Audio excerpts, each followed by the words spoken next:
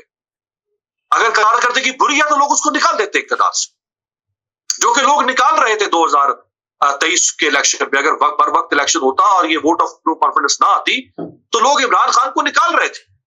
شاید عمران خان بمشکل قومی اسمبلی میں 40-45 سیٹوں پہ آ کے گرتے. لیکن آپ نے اس ملک میں ایک اصول بنا دیا ہے کہ یہاں پہ مارا ماری ہوگی، صرف یا مارا جائے گا، کچلا جائے گا، دبایا جائے گا، لوگ اس کے خلاف مزاحمت کریں گے. یہی کھیل ایک تماشا اس ملک میں چل رہا ہے 78 سال سے، وہی چلائے جا رہے.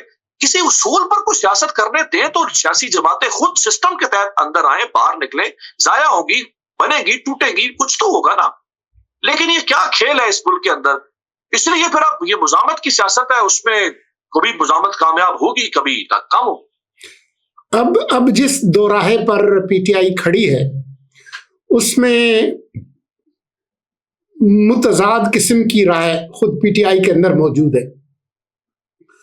اگر آپ کچھ لوگوں کو سنیں، خاص طور پر جو ملک سے باہر ہیں یا جو سوشل میڈیا کے جو بڑے کھلاڑی ہیں، وہ تو مزید مزاحمت اور پرتشدد مزاحمت اور انقلاب اور اس سے کم کی بات نہیں کر رہے. لیکن ساتھ ہی پی ٹی آئی کے اندر کافی لوگ ہیں جن میں شاہ محمود قریشی اور جو کوٹ لکھپت والے جو لوگ ہیں، وہ یہ کہتے ہیں کہ ہم سیاسی لوگ ہیں اور ہمیں سیاسی مذاکرات کر کے اس بحران کا کوئی حل نکالنا چاہیے. اسی طرح سے حکومت کے اندر بھی مختلف کیمپس آپ کو نظر آتے ہیں.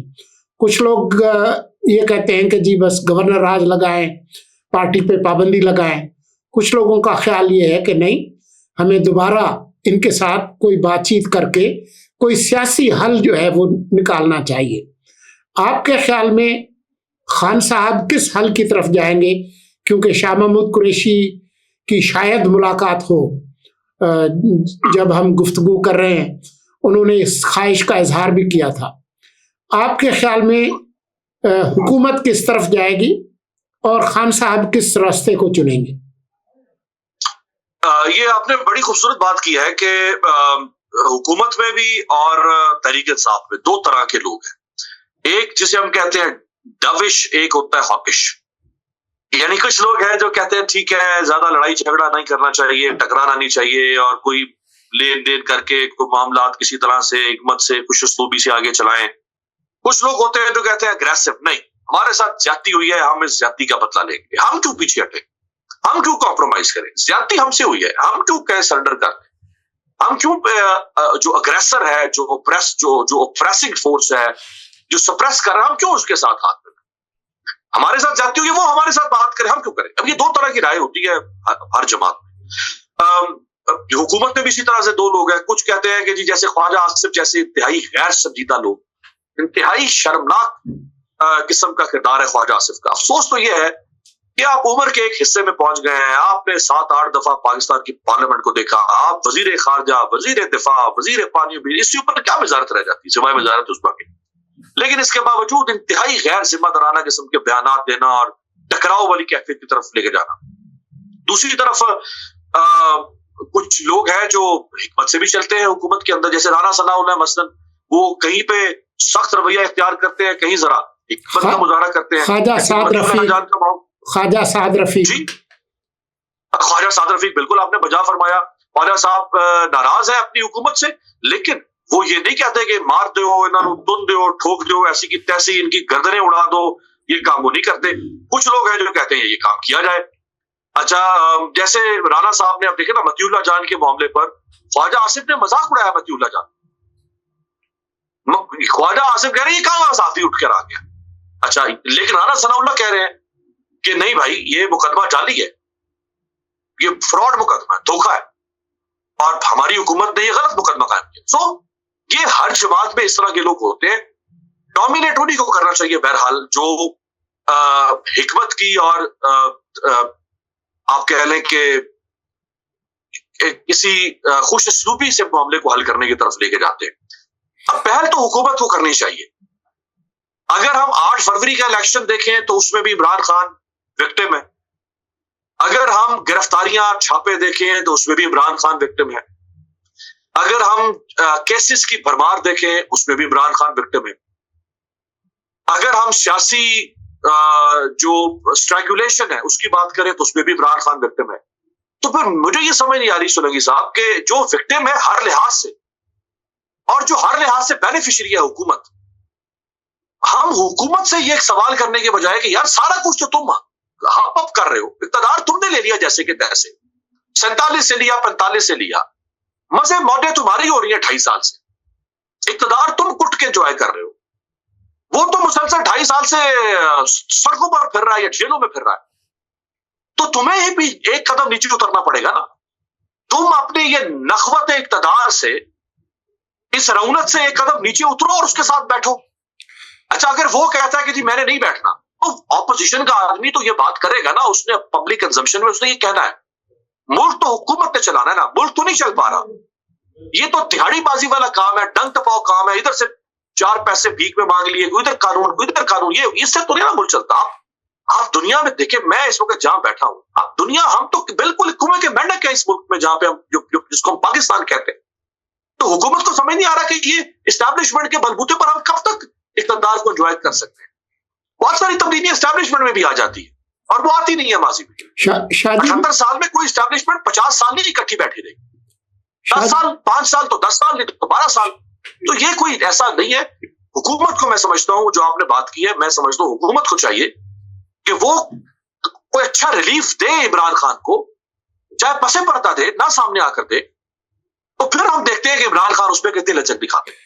شاہ جی, میں آپ سے بس ایک آخری سوال کروں گا, اس کے بعد ہمارے پاس وقت ختم ہو جائے گا, اور وہ یہ ہے کہ آپ کے خیال میں خان صاحب جو ہے وہ, اگر ان کے ساتھ سیاسی جماعتوں, حکومت کی کوئی بات چیت کی کوئی پیشکش ہو, تو وہ اس طرف جائیں گے یا وہ ایک اور کوئی سپر فائنل کال دینے کی طرف جائیں گے؟ دیکھیں, ایک بات میں سر, جہاں تک میں پاکستانی سیاسی جماعتوں کی سیاست کو سمجھتا ہوں, ایک بات میں آپ کو یقین سے کہہ سکتا ہوں کہ کچھ عرصے کے بعد, ابھی تو چلے ایک بہت بڑا واقعہ ہو گیا ہے, اس میں ایک سیٹ بیک بھی ہوا ہے پی ٹی آئی کے لیے. عمران خان کے پاس وہ سیاسی منترا یا سیاسی اس کے اندر کشش ثقل ہے کہ اگر وہ 3-4 مہینے کے وقفے کے بعد دوبارہ کسی سیاسی تحریک کا اعلان کر دیتا ہے, تو وہ اس قابل ہے اور وہ اتنی صلاحیت رکھتا ہے تو وہ ایک بار پھر اس حکومت کو پورے ملک کو کنٹینرز کے ذریعے سے بند کرنے, 144 لگانے, رینجرز فوج لگانے پر مجبور کر دے گا. اب ہم ان کانوں کو فائنل کہیں, سپر فائنل کہیں, سیمی فائنل کہیں, کوارٹر فائنل کہیں, جو بھی کہیں, لیکن اس کے پاس یہ طاقت ہے, اس کے اندر اتنی سیاسی کشش ہے اس کے لوگوں میں کہ وہ اگر چاہے تو وہ ہر 4-6 مہینے کے بعد یہ کام کر سکتا ہے. تو ہم کیوں کروانا چاہتے ہیں؟ مجھے تو کم از کم یہ کوئی خوشی نہیں ہے کہ وہ پھر نکلے. میں تو نہیں اس کو نکالنا چاہتا, اگر اس کے ساتھ زیادتی ہوتی رہے گی تو میں اس کے اس حق کی تائید کروں گا جو کسی بھی شخص کی جو ریسیونگ اینڈ پر ہے فسائیت کی، اس کے حق کی تائید کروں گا۔ حکومت کو چاہیے کہ وہ کیوں اپنے لیے یہ مصیبت کھڑا کرنا چاہتی ہے بار بار، وہ اس کو دیکھے نا سر۔ میں اس پر آج کی یہ گفتگو ختم کروں گا کہ میری نظر میں حکومت کا مستقبل صرف اس میں وابستہ ہے کہ وہ بات چیت کی بات کرتی رہے، لیکن اپنی توجہ جو ہے وہ مرکوز رکھے عوام کی جو حالت ہے اس کو بہتر بنانے میں، معیشت کی اور جو دہشت گردی کا جو چیلنج ہے اس کی طرف توجہ دے۔ تو میرے خیال میں خان صاحب سے ان کو کوئی خطرہ نہیں ہوگا۔ میرا خیال یہ ہے کہ خان صاحب نے جس طرح سے یہ فائنل کال دی اور اس کے لیے میرے خیال میں ان کی تیاری نہیں تھی، نہ عوام کا موڈ تھا، اس کے نتیجے میں انہوں نے اپنی پوزیشن مضبوط نہیں کی بلکہ کمزور کی ہے۔ میں اسی پر آج کی اس گفتگو کو ختم کروں گا۔ خدا حافظ۔